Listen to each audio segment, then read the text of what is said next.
So, what according to you can be done to improve more of transportation and highways in terms of infrastructure? So we have roughly about 3.3 million kilometer roads in terms of roads, out of which hardly about 1.2% is highways, and it carries 40% of our traffic. So clearly we need a dramatic increase in highways itself. If you look at the expressway, we got a very insignificant amount of expressways. Without the expressways coming in, the connectivity between major cities will always be challenged. And I think, therefore, a focus away from just building rural roads, which is also needed and being done, but also focusing on an accelerated rollout of national highways and expressways will be quite important if we need to unclog the bottleneck in terms of transportation and make the economy competitive.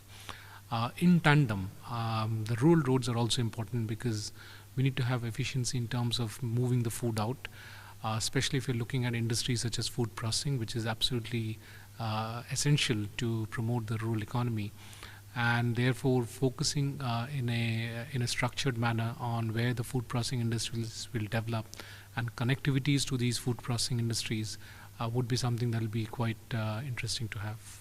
And so, how can we attract more of PPP for the development of Indian infrastructure sector? So I think the PPP model per se has had its challenges. We're all aware of it, which is where the government had come out with the hybrid annuity model. The hybrid annuity model is also having its own challenges. I think at the end of the day, it's not just the model per se, but what we need to focus on is getting the infrastructure and the investments for the infrastructure in one way or the other. If PPP works, then that's fine. If it doesn't, then can we have other mechanisms to do it?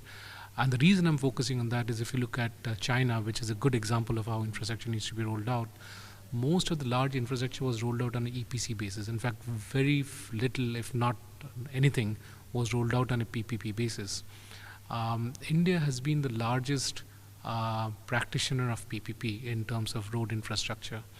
That may not be the right way to move forward as we take things forward, and therefore a disproportionate focus on fine-tuning PPP may just turn out to be a waste of effort.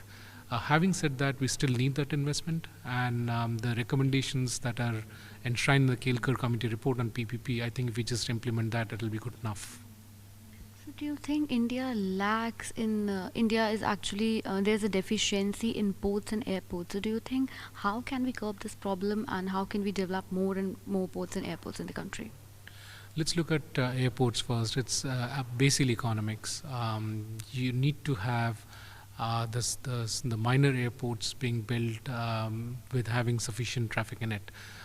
Quite a few airports have been built with no air traffic in it, and that's a waste of national resources.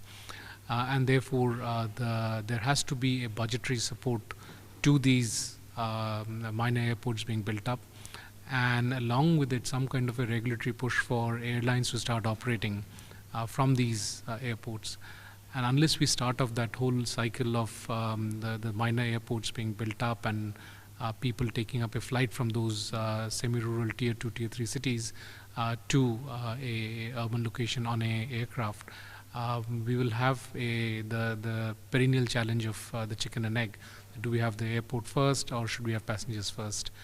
And therefore it has to be lock and step mechanism that has to be created, where slowly these airports needs to be brought in, and especially the focus on reviving the old military airports which were used during World War II, and many of them were built up and then they were eaten up by the vegetation around it. I think just reviving them will be a cheap option of getting the airports back in the tier 2, tier 3 cities.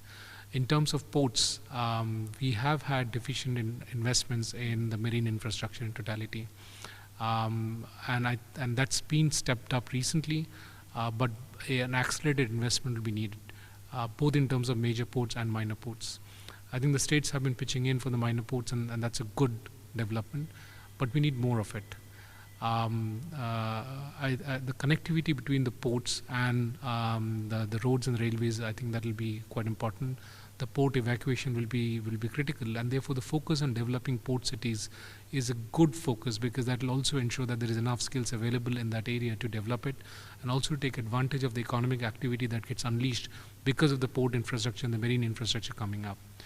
The other important thing that I would really like to see is having the cruise infrastructure brought into place. There is a large potential of cruise tourism, and that has not happened at all. And we see an enormous amount of foreign exchange going out because people are going outside to have a cruise experience.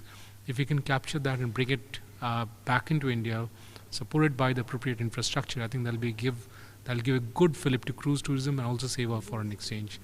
It'll also lead to some strategic advantages because it'll have more Indians going to places like Andamans and so on, which will ensure that we have a larger presence in that area.